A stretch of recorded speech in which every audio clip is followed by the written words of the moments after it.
Hello friends, आप सबका स्वागत है हमारे यूट्यूब चैनल आईटी स्टडी में। आज के लेक्चर में हम लोग पढ़ने वाले हैं डिस्ट्रीब्यूटेड सिस्टम। डिस्ट्रीब्यूटेड सिस्टम क्या होता है और इसकी कैरेक्टरिस्टिक्स क्या है, डिस्ट्रीब्यूटेड प्रोसेसिंग क्या होती है, इसमें कितने टाइप्स का हमारा डिस्ट्रीब्यूटेड सिस्टम होता है, इन सब चीजों के बारे में आज देखते हैं। ठीक है। देखिए, डिस्ट्रीब्यूटेड सिस्टम के बारे में जानने से पहले एक सिंपल एक छोटा सा एग्जांपल ले लेते हैं। अगर मुझसे कोई ये कहे कि भाई आपको हम 100 पेज दे रहे हैं, आपको राइट करके देना है, मतलब आपको 100 पेजेस को लिख करके मुझे दीजिए, एक फाइल कंप्लीट करके दीजिए। ठीक है ना, 100 पेजेस की कोई फाइल है, उसको मुझे बना करके लिख करके देना है। तो मैं क्या करूंगा कि भाई या तो मैं बैठ करके पूरे के पूरे 100 पेज लिखूंगा बैठ के, ठीक है ना, तो इसमें मुझे क्या है, बहुत टाइम लगेगा। ठीक है। या फिर अगर मुझे जल्दी कंप्लीट करके फाइल देनी है तो मैं क्या करूंगा कि मेरे पास जो मेरे फ्रेंड होंगे, मान लो 5 फ्रेंड है मेरे पास, ठीक है, इन पांचों फ्रेंड को मैं 20-20 पेज दे दूंगा। ठीक है ना, कि भाई मेरे पेजेस हैं, ये 20 पेज तुम कर लो, ये 20 पेज तुम कर लो। एक ही टाइम पे मैंने 20 पेज सबको डिस्ट्रीब्यूट कर दिए। ठीक है। तो क्या होगा कि सारे के सारे जो पेजेस लिखना है, जिसको 20-20 पेज सबको लिखना रहेगा, तो वो लोग अपने टाइम में ही उस पेजेस को कंप्लीट करके मुझे दे देंगे। ठीक है। तो जो मैं अकेला बैठ के अगर लिख रहा था 100 पेजेस, तो जो मुझे टाइम लग रहा था, मान लीजिए मुझे इन 100 पेज को लिखने में 5 घंटे अगर लग रहे हैं, ठीक है ना, 5 घंटे लग रहे हैं, और अगर मैंने इसको डिस्ट्रीब्यूट कर दिया, इस वर्क को, जो ये वर्क है, ये टास्क जो मुझे मिला है 100 पेजेस राइट करने का, अगर मैंने इसको डिस्ट्रीब्यूट कर दिया ये 20-20 पेजेस के उसमें, ठीक है ना, डिस्ट्रीब्यूट किया मैंने अपने इस टास्क को, अपने इस वर्क को, ठीक है ना, 5 लोगों में, तो क्या होगा कि ये 5 लोग, हर एक बंदा मुझे 1 घंटे में कंप्लीट करके दे देगा ये टास्क। ठीक है ना।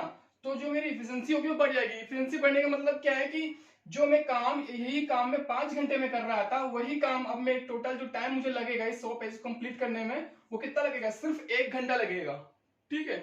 तो जो ये काम हो रहा है ना, ये चीज जो की जा रही है, यही हमारा डिस्ट्रीब्यूटेड सिस्टम होता है। ठीक है। तो मतलब एक कोई, अगर आपको कोई काम दिया गया है, कोई एक टास्क दिया जा रहा है, और उस टास्क को आप डिस्ट्रीब्यूट कर दे रहे हो अलग अलग सिस्टम में, ठीक है ना, वो आपस में कम्युनिकेट कर रहे हैं, जुड़े हुए हैं, और उसके बाद उसको परफॉर्म कर दे रहे हैं। ठीक है। तो वो उसकी जो टाइम लिमिट होगी वो आपकी क्या, वो कम हो जाएगी। ठीक है। आपकी इफिशिएंसी जो होगी वो बढ़ जाएगी। ठीक। तो और वो जल्दी आप कंप्लीट हो जाएगा। ठीक है। अब बात करते हैं डिस्ट्रीब्यूटेड प्रोसेसिंग क्या होती है। देखिए, distributed processing is a technique of distributing the information over a number of devices. कहने का मतलब ये है कि देखिए भाई, जैसे मेरे पास ये सिस्टम लगा हुआ है, मेरे पास मैंने एक नेटवर्क बनाया हुआ है। ठीक है। ये मैंने नेटवर्क बना रखा है, एक नेटवर्क है मेरे पास ये, जिसमें मेरे पास 4 सिस्टम लगे हुए हैं। ठीक। अब इन 4 सिस्टम में ये आपस में, भाई नेटवर्क है तो आपस में कनेक्ट होंगे ही होंगे सारे सिस्टम मेरे। ठीक। सारे सिस्टम कनेक्ट है। तो क्या हो रहा है कि इसमें अगर किसी को कोई इंफॉर्मेशन अगर डिस्ट्रीब्यूट करनी है, भाई अगर ऐसा क्या होता है कि अगर मान लीजिए मेरे पास एक सिंगल सिस्टम ए ही होता, ठीक है, और मुझे कोई वर्क मिलता, तो सारी चीजें कहाँ हो रही है, सिर्फ सिंगल एक ही सिस्टम पे करनी होती है मुझे। ठीक है ना। अपलोडिंग मुझे इसी से करनी है, मुझे कोई ब्राउजिंग करनी है वो भी इसी से करनी है। ठीक है ना। कोई डाउनलोडिंग करनी है वो भी इसी से करनी है। ठीक है। और कोई इंस्टॉलेशन करना है वो भी सब इसी पे हो रहा होता। ठीक। अब क्या है कि अगर मैंने डिस्ट्रीब्यूटेड सिस्टम का यूज किया है, डिस्ट्रीब्यूटेड सिस्टम मतलब कि मैंने एक नेटवर्क बनाया है जिसमें कि हमारे जो सिस्टम है वो रिसोर्सेस को शेयर करेंगे। ठीक है ना। अब इसके कैरेक्टरिस्टिक देखते हो, वहां पर चलेगा आपको। तो उसमें क्या होगा कि जो रिसोर्सेस जो भी मिलेंगे आपको, उस रिसोर्सेस को हम लोग शेयर करेंगे किसी भी टास्क को कंप्लीट करने के लिए। भाई मुझे कोई भी टास्क मिला कि आपको एक तरीके से आपको कोई सॉफ्टवेयर बनाना है, या कोई एक वेब पेज बनाना है, क्रिएट करना है, वेबसाइट कंप्लीट करके देनी है किसी को, तो क्या होगा, एक बंदा हमने डिस्ट्रीब्यूटेड सिस्टम का यूज किया। सिस्टम ए क्या कर रहा है भाई, उसने HTML कोडिंग CSS कोडिंग करनी शुरू करी, हमने इस बंदे को दे दिया कि भाई आप लोग डिजाइनिंग करना शुरू करिए, वेब पेज की डिजाइनिंग करना शुरू करिए। ठीक है ना। एक बोल दिया कि भाई आप क्या कहते हैं उसका डेटाबेस तैयार करिए। ठीक है। दूसरे को बोल दिया कि आप कनेक्टिविटी का देखिए। ठीक है। तो मतलब क्या हो रहा है कि एक को बोलेगा अपलोडिंग का देखिए, एक किसी को देखो जो उसमें कंटेंट चाहिए, जो भी इमेजेस चाहिए वो डाउनलोड करिए, या जो भी मतलब उसमें जो रिसोर्सेज चाहिए उसको आप देखिए। तो मतलब क्या, उस वर्क को हमने डिस्ट्रीब्यूट कर दिया। सारे लोग क्या कर रहे हैं कि उस टास्क को कंप्लीट करने के लिए लगे हुए हैं अलग अलग अपने रिसोर्स से। ठीक है। और क्या है, जिसको अगर मान लीजिए किसी अगर इस सिस्टम सी को कोई जरूरत पड़ी तो वो यहाँ से सिस्टम ए से ले रहा है रिसोर्सेज को, फाइल चाहिए इसको, इसने ले लिया। बी के पास भी फाइलें पड़ी हैं, डी को भी चाहिए तो इसने यहाँ से यहाँ डेटा मंगा लिया, उस फाइल को मंगा लिया। तो क्या हो रहा है, जो भी चीजें हो रही है वो डिस्ट्रीब्यूट की जा रही है, ठीक है ना। तो जो इंफॉर्मेशन है भाई, डिस्ट्रीब्यूटेड प्रोसेसिंग क्या होती है, एक टेक्निक है। डिस्ट्रीब्यूटेड प्रोसेसिंग एक टेक्निक है जो डिस्ट्रीब्यूट करेगी हमारी इंफॉर्मेशन को ओवर द नेटवर्क, ठीक है ना, नंबर ऑफ डिवाइसेस जितनी लगी है उसमें उस इंफॉर्मेशन को, ठीक है। अब एक सिंपल एग्जांपल भाई, हम लोग क्या करते हैं, आप जैसे मेरे पास एक ऑफिस में ही मेरे 4 सिस्टम लगे हुए हैं। अब क्या है कि उसमें मेरे पास एक प्रिंटर रखा हुआ है, ठीक है ना, एक प्रिंटर है। अब भाई सबको काम है प्रिंटर का, ठीक है ना, चार सिस्टम लगे हैं, उन चारों सिस्टम पे बंदे बैठे हैं, उन सबको प्रिंटर का काम है। बट क्या है कि किसी को कभी 2 पेज निकालना है, किसी को 10 पेज निकालना होता है, ऐसा काम है। रेगुलरली बहुत ज्यादा लोड नहीं पड़ रहा प्रिंटर का, बट एक प्रिंटर की जरूरत है, तो हमने एक प्रिंटर लिया, लगा दिया। अब क्या है, या तो मैं क्या करूं भाई, सब सिस्टम को क्या कहते हैं, हर सिस्टम के पास में एक प्रिंटर रखूं, तो 4 प्रिंटर मुझे लेने पड़ेंगे, ठीक है ना, हर सिस्टम की जरूरत है ना, हर बंदे को जरूरत है, तो या तो 4 प्रिंटर मैं लूं। अब क्या, इससे अच्छा अगर हम ये चाहें कि भाई मुझे अगर डिस्ट्रीब्यूटेड सिस्टम को यूज कर लें, डिस्ट्रीब्यूटेड सिस्टम को यूज करने का मतलब कि उस रिसोर्स, जो मेरे पास रिसोर्स है प्रिंटर है, इसको हम क्या कर लें, डिस्ट्रीब्यूट करवा दें, इसका रिसोर्स को हम लोग डिस्ट्रीब्यूट करवा दें, ठीक है ना।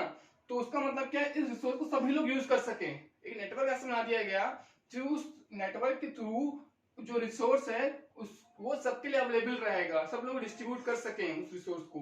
तो क्या है कि हमने क्या किया, इस प्रिंटर से हर सिस्टम को कनेक्ट कर दिया। अब किसी को भी जरूरत है, उसने अपने कमांड भेजी, भाई इसको प्रिंट निकालना था, इसने रिक्वेस्ट कर दी, प्रिंटर के पास गया और यहाँ से प्रिंट निकाल दिया। बी को जरूरत थी, इसने रिसोर्स अपना फाइल भेजी, इसने प्रिंट निकाल दिया फटाक से, ठीक है। तो क्या हो रहा है कि जो रिसोर्स है, ये रिसोर्स आपका क्या किया जा रहा है, डिस्ट्रीब्यूट कर दिया हम लोगों ने। तो ये किसके थ्रू किया जा रहा है, यही होता है हमारा डिस्ट्रीब्यूटेड सिस्टम, ठीक है। अब इसकी कैरेक्टरिस्टिक्स की बात करें कि कौन कौन सी कैरेक्टरिस्टिक्स होती हैं इसकी।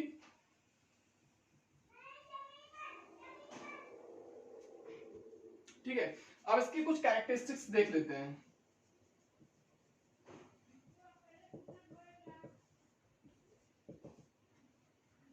कि हमारे डिस्ट्रीब्यूटेड की कौन कौन सी कैरेक्टरिस्टिक्स हैं, ठीक है ना। सबसे पहली जो कैरेक्टरिस्टिक्स मिलेगी आपको, वो मिलेगी रिसोर्स शेयरिंग।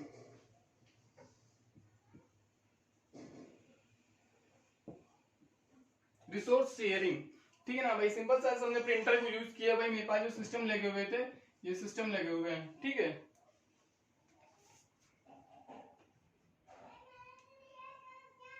सिस्टम ए है, सिस्टम बी है, सिस्टम सी है, सिस्टम डी लगा हुआ है, ठीक है ना। तो ये आपस में जब कनेक्टेड है नेटवर्क के थ्रू, यहाँ पर एक प्रिंटर रखा हुआ है, ठीक है। इस प्रिंटर को मैंने सबसे शेयर करवा दिया, जो रिसोर्स था मेरे पास एक रिसोर्स था और इससे सबको कनेक्ट करवा दिया, ठीक है। तो जिसको भी जरूरत है वो इस रिसोर्स को यूज कर पा रहा है। ऐसे मुझे हर सिस्टम के पास अलग अलग प्रिंटर रखने की जरूरत नहीं है, ठीक है ना। तो रिसोर्स शेयरिंग की जा रही है, जो रिसोर्स है मेरे पास, इसको सब सारे सिस्टम जो है, सारे डिवाइसेस शेयर कर रही है रिसोर्सेस को, ठीक है। तो यही होता है हमारा रिसोर्स शेयरिंग। और डिस्ट्रीब्यूटेड सिस्टम में होगा तो हम लोग रिसोर्स शेयरिंग कर सकते हैं, ठीक है। दूसरा क्या है, ओपननेस। ओपननेस का मतलब है कि भाई आप जो नेटवर्क अपना बना रहे हैं, अगर आप डिस्ट्रीब्यूटेड सिस्टम नेटवर्क अपना क्रिएट कर रहे हैं, तो वहां पर अगर आपको कोई एक नया सिस्टम या नई डिवाइस कनेक्ट करनी पड़े, तो आप यहाँ पे मान लीजिए मुझे सिस्टम अगला फिक्स सिस्टम लगाना पड़ा है ई वाला, तो वो भी इसमें कनेक्ट कर सकते हैं इस नेटवर्क के अंदर अपने, ठीक है। और उसको भी हम अपना प्रिंटर से रिसोर्स को उसको अवेलेबल करवा सकते हैं, ठीक है ना।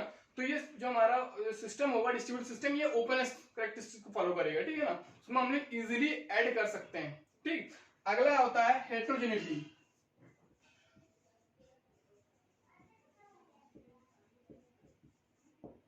हेटेरोजेनिटी मतलब कि जो आपका जो नेटवर्क बन रहा है डिस्ट्रीब्यूटेड नेटवर्क में, जो सिस्टम होंगे, जो नोड्स होंगे, डिवाइसेस जो लगी होंगी, वो जरूरी नहीं है कि वो होमोजीनियस डिवाइसेस हो। होमोजीनियस डिवाइसेस का कहने का मतलब कि सारे के सारे हमारे सिस्टम लगे हों, लैपटॉप लगे हों, ऐसा नहीं है। हो सकता है कि हमारा ये सिस्टम हो, ठीक है ना, ये हमारा टैब लगा हो यहाँ पे, ये हमारा मोबाइल हो, ठीक है, कुछ भी हो सकता है, ठीक।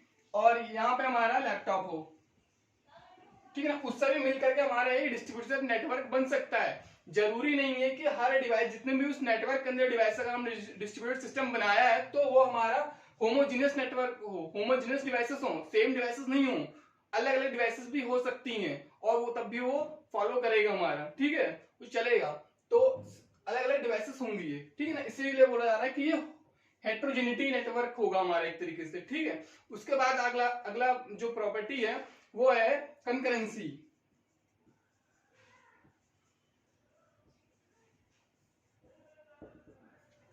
कंकरेंसी, कंकरेंसी में मतलब क्या है कि बहुत सारे जो आपके जो क्या कहते हैं, बहुत सारे जो डिवाइसेस लगी हुई हैं, अगर एक ही टाइम पे सबको जो एक ही टाइम पे आप बहुत सारे जो टास्क हैं उसको परफॉर्म कर सकते हो, समझ रहे हैं कि मतलब भाई जैसे मेरे पास ये सिस्टम लगा हुआ है, ये सिस्टम लगा है, 4 सिस्टम अगर मैंने लगा रखे हैं, ये चारों सिस्टम पे क्या हो रहा है कि एक ही टाइम पे सब लोग काम कर रहे हैं, समझ रहे हैं। अब अगर मेरे पास सिंगल एक सिस्टम होता, ठीक है ना, एक सिंगल डिवाइस होती, अब मुझे उस पे काम करना है, मुझे अपलोडिंग करनी है, डाउनलोडिंग भी करनी है, ठीक है ना, और कुछ इंस्टॉलेशन भी करना है सिस्टम में, जो ये सारे जो प्रोसेस हो रहे हैं, ठीक है ना, ये जो टास्क मुझे कंप्लीट करना है, तो ये क्या मुझे एक ही सिस्टम पे करना पड़ रहा होता, तो मैं 1 बाय 1 करता, तो मुझे टाइम ज्यादा लगता, ठीक है ना। अब क्या है, अगर डिस्ट्रीब्यूटेड सिस्टम में हो जाए ये मामला, तो डिस्ट्रीब्यूटेड में क्या होगा कि ये टास्क है इसको हम डिस्ट्रीब्यूट कर देंगे अपने, तो ये हमने डिस्ट्रीब्यूट कर दिया मान लीजिए, तो क्या हो रहा है कि एक ही टाइम पे, उसी टाइम पे आपका एक सिस्टम अपलोडिंग कर रहा होगा, एक सिस्टम डाउनलोडिंग कर रहा होगा, एक को इंस्टॉलेशन कर रहा होगा, ठीक है ना, किसी को प्रिंट निकालना उसी टाइम प्रिंट भी निकाल रहा होगा, तो कंकरेंसी रहेगी, ठीक है ना, कहने का मतलब है ठीक एक ही टाइम पे आप बहुत सारे एक्टिविटीज को कर सकते हो, परफॉर्म करवा सकते हो, अगर आप डिस्ट्रीब्यूटेड सिस्टम का यूज कर रहे हो, ठीक है ना। उसके बाद अगला आता है स्केलेबिलिटी।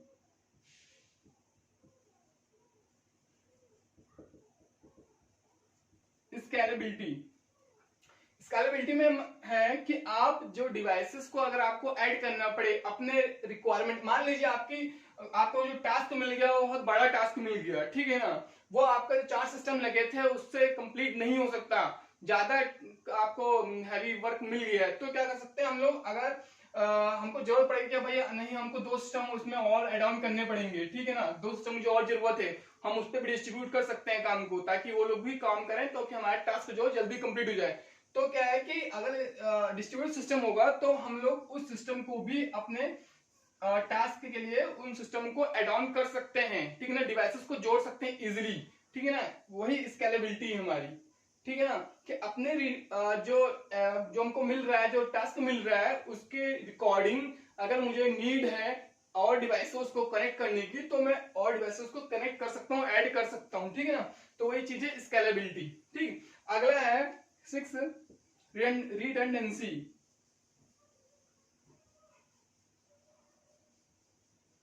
रिडंडेंसी, ठीक है ना, कि मतलब अगर मान लीजिए आपका सिस्टम आप काम कर रहे, कोई टास्क किया जा रहा है, तो क्या होगा कि मान लीजिए कोई एक सिस्टम खराब हो जाए, मान लीजिए वाला सिस्टम मेरा खराब हो गया, कोई फॉल्ट आ गया, विंडो करप्ट हो गई, कोई प्रॉब्लम हो गई, ठीक है ना, तो क्या हो रहा है कि ऐसा नहीं है कि एक सिस्टम मेरा खराब हो गया तो मेरा जो जो टोटल जो वर्क चल रहा था, जो मैं टास्क कंप्लीट करवा रहा था, वो रुक जाएगा, फंस जाएगा, ठीक है ना, कंप्लीट नहीं हो पाएगा, ऐसा नहीं है। जो ये काम था ये इतना उस समय रुकेगा, बाकी का जो काम मेरे चल रहा होगा, हर सिस्टम पे जो मैंने डिस्ट्रीब्यूट कर रखा है वर्क उनको, वो प्रॉपर वे में करते रहेंगे काम, ठीक है ना, और जैसे ही कोई एक सिस्टम खाली होगा कंप्लीट करेगा, मैं इसका काम उस सिस्टम को प्रोवाइड कर दूंगा, ठीक है। तो मतलब क्या है कि रिडंडेंसी रहेगी, अगर कोई सिस्टम खराब भी हो रहा है, कोई प्रॉब्लम भी आ रही है, तो मेरा जो वर्क होगा रुकेगा नहीं, काम मेरा रुकेगा नहीं, वो चलता रहेगा, वो परफॉर्म करेंगे, बाकी के सिस्टम काम करेंगे, ठीक है ना। तो ये है इसकी कैरेक्टरिस्टिक्स, ठीक है ना। अब इसकी टाइप्स की बात करते हैं, types of distributed system.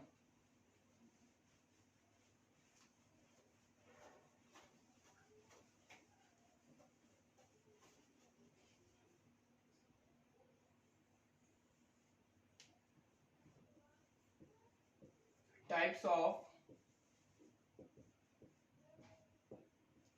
Distributed system,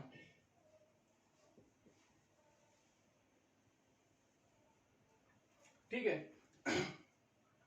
तो सबसे पहला जो है हमारा डिस्ट्रीब्यूटेड सिस्टम का जो टाइप होगा वो होगा 3 टायर डिस्ट्रीब्यूटेड सिस्टम,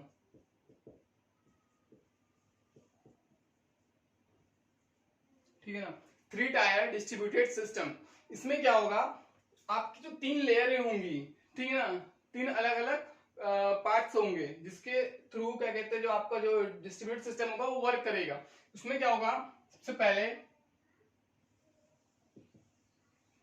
इधर क्लाइंट हो गया, ठीक है, फिर सर्वर एप्लीकेशन हो गई, ठीक, और उसके बाद डेटाबेस,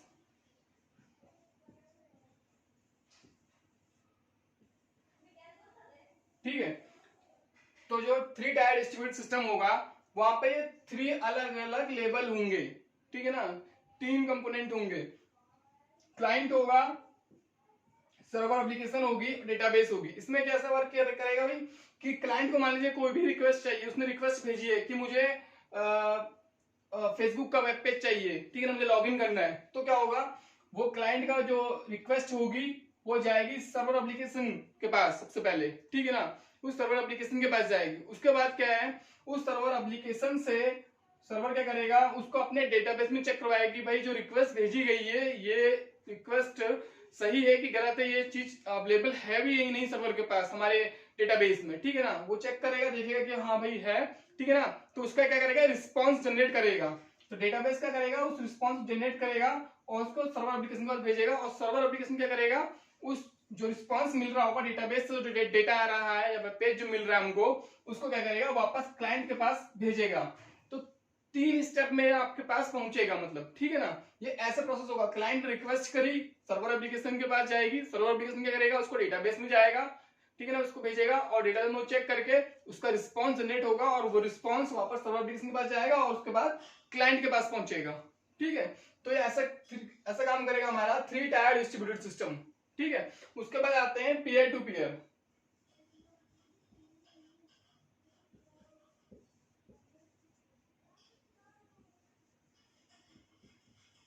इसको हम लोग पी टू पी भी बोलते हैं, P to P, peer to peer system, ठीक है ना, डिस्ट्रीब्यूटेड सिस्टम। तो इसमें क्या होगा कि भाई जो आपका सिस्टम लगे होंगे,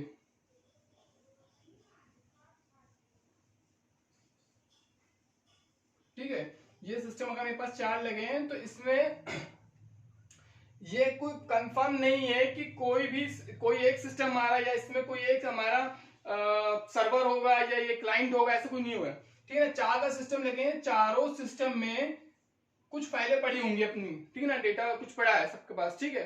तो क्या है कि मान लीजिए इस डिवाइस को कोई भी काम करना है और उसको उस फाइल की जरूरत पड़ी, जो फाइल यहाँ इस सिस्टम के पास रखी हुई है, ठीक है ना, सिस्टम सी के पास है, तो ये क्या करेगा, इस फाइल का इसको रिक्वेस्ट भेजेगा कि भाई मुझे ये फाइल चाहिए आपके पास है, ठीक है ना, और ये तुरंत ये फाइल सी से निकाली जाएगी और वो सी क्या करेगा, उस फाइल को वापस इसके पास तुरंत रिस्पॉन्स के रूप में भेज देगा सिस्टम ए को, ठीक है। तो क्या है कि मतलब इसने रिक्वेस्ट करी तो ये आपका क्लाइंट बन गया, सिस्टम ए जो हमारा था वो क्लाइंट हो गया, और फाइल इसके पास थी सी के पास, तो मतलब ये हमारा क्या है, एक सर्वर हो गया, ठीक। तो ये सर्वर हो गया हमारा उस टाइम पे, और ये क्लाइंट हो गया जिसने रिक्वेस्ट करी और उसके बाद इसने भेज दिया। अब क्या है, मान लीजिए कोई फाइल इसके पास पड़ी है और सिस्टम बी को रिक्वेस्ट करनी है, सिस्टम बी को उस फाइल की जरूरत है और वो फाइल पड़ी है सिस्टम ए के पास, ठीक है। तो क्या करेगा, बी क्या करेगा, रिक्वेस्ट करेगा कि भाई मुझे ये फाइल दे दीजिए, मुझे जरूरत है, ठीक है, रिसोर्स की जरूरत है। तो क्या करेगा, जब बी रिक्वेस्ट भेजेगा सिस्टम ए को, तो उस टाइम पे ये क्लाइंट हो जाएगा और जो सिस्टम ए जो पहले क्लाइंट था अब वो सर्वर बन जाएगा, ठीक है ना, और वो फाइल इसको भेज देगा, शेयर कर देगा, ठीक है। तो कहने का मतलब ये है कि इसमें फिक्स नहीं होता कि ये हमारा क्लाइंट है या ये हमारा सर्वर है, इसमें जो सिचुएशन होगी जैसे, ठीक है ना, उसके पास अगर रिक्वेस्ट आ रही है वो इसका रिस्पांस भेज रहा है सिस्टम, तो वो सर्वर बन जाएगा। अगर उसको खुद से जरूरत है किसी फाइल की, रिसोर्स की, अगर वो रिक्वेस्ट कर रहा है तो क्लाइंट बन जाएगा, ठीक है ना। तो वो क्लाइंट और जो सर्वर होगा वो चेंज होते रहेंगे, ठीक है ना, नीड के अकॉर्डिंग, ठीक। तो इस तरीके का कि नेटवर्क हो हमारा क्रिएट किया गया है, तो उसको हम लोग बोलते हैं pair to pair distributed system, ठीक है। अगला है तीसरा है हमारा client server distributed system. Client server system, client server system में क्या होगा कि भाई यहाँ पे ये एक सेंट्रलाइज सिस्टम होगा हमारा, एक सर्वर, ठीक है ना। और इस सर्वर से हमारे सिस्टम कनेक्ट होंगे। ये भाई एक सर्वर होगा हमारा और इस सर्वर से हमारे सिस्टम कनेक्ट होंगे। तो किसी सिस्टम को अगर रिक्वेस्ट भेजनी होगी, ठीक है ना, तो रिक्वेस्ट अगर भेजनी है तो क्या करेगा वो सिस्टम, क्या करेगा वो सीधे इंटरनेट के थ्रू उस रिक्वेस्ट को भेजेगा सर्वर के पास में, और सर्वर उस रिक्वेस्ट को उसका रिस्पॉन्स जनरेट करके उस सिस्टम को वापस भेज देगा, ठीक है ना। तो मतलब क्या होगा कि जो हमारा जो सिस्टम है वो डायरेक्टली कनेक्ट होंगे हमारे सर्वर से सिर्फ, ठीक है ना। इसमें कोई बीच में और कोई किसी अलग लेयर की जरूरत नहीं पड़ेगी। डायरेक्ट हमारे सिस्टम, हर सिस्टम जो हमारे वो सर्वर से कनेक्ट, जैसे हम लोग मोबाइल है, ठीक है ना, एक जो हमारा जो इंटरनेट है ना वो एक डिस्ट्रीब्यूटेड सिस्टम होता है। जो हमारा इंटरनेट है एक डिस्ट्रीब्यूटेड सिस्टम ही है, ठीक है ना। ये क्लाइंट सर्वर मॉडल की तरह काम कर रहा है कि भाई हमें कुछ जरूरत है अगर, ठीक है ना, हमें जरूरत है कि मुझे फेसबुक लॉगिन करनी है, तो मैंने क्या किया, अपने डिवाइस, अपने मोबाइल से फेसबुक लॉगिन के लिए रिक्वेस्ट भेजी, अपने ब्राउजर से लॉगिन करने के लिए रिक्वेस्ट भेजी facebook.com पे, और वो सर्वर पे चली गई। सर्वर से वहां से रिस्पॉन्स आया और मेरे पास वो वेब पेज अवेलेबल हो गया मेरे होम स्क्रीन पे, मेरे मोबाइल पे वो चीज ओपन हो जाएगी, वो पेज, ठीक है ना। तो वो क्या है, क्लाइंट सर्वर सिस्टम की तरह काम कर रहा है, ठीक है ना। हमको रिक्वेस्ट, हम लोग क्लाइंट है और एक सर्वर बनाया गया। हर जितने भी आप लोग वेबसाइट चला रहे हैं, ठीक है ना, तो उनका कहीं ना कहीं डेटा रखा गया, एक सर्वर बनाया गया है जहां से हम लोग को रिस्पॉन्स मिलता है। भाई आप जो भी चीज ओपन कर रहे हो नेट पे, इंटरनेट पे, ठीक है ना, यूट्यूब में वर्क कर रहे हो, यूट्यूब ओपन कर रहे हैं, वीडियोज आ रही हैं, ठीक है ना, व्हाट्सएप ओपन कर रहे हैं, फेसबुक चला रहे हैं, इंस्टाग्राम चला रहे हैं, जो भी चीजें हम लोग इंटरनेट पे यूज कर रहे हैं, तो उन सबका एक सर्वर होता है, ठीक है ना। उन सबको कहीं डेटाबेस रखा गया है जहां पे उन सब चीजों को रखा गया है स्टोर करके, और उसकी रिक्वेस्ट हम लोग करते हैं, ठीक है, और वो रिक्वेस्ट सर्वर के थ्रू वहां से हमारे पास पहुंचती है, ठीक है ना। तो वो होता है हमारा क्लाइंट सर्वर मॉडल, ठीक है ना, क्लाइंट सर्वर सिस्टम होता है, ठीक। तो ये है हमारे डिस्ट्रीब्यूटेड सिस्टम है, उसके टाइप्स हो गए और ये कुछ कैरेक्टरिस्टिक्स हो गई। आई होप आप लोगों को समझ में आया होगा। कहीं किसी को कोई डाउट लगे इसमें अगर, ठीक है, तो कमेंट बॉक्स में उससे पूछ सकता है। बाकी आगे हम लोग ये देखेंगे कि जो हम लोग एक कनेक्शन देख रहे हैं, ठीक है ना, तो वो कनेक्टिविटी कैसे की जाती है, गाइडेड और अनगाइडेड जो मीडिया होता है, ठीक है ना, बाउंड और अनबाउंडेड, ठीक है, वो कौन कौन से होते हैं, और जो टाइप्स होते हैं हमारे जो केबलिंग करने की, कितने तरीके केबल कनेक्शन किया जाता है, और उनके बारे में जानेंगे, वो हम लोग नेक्स्ट वीडियो में पढ़ेंगे। आज के लिए बस इतना ही।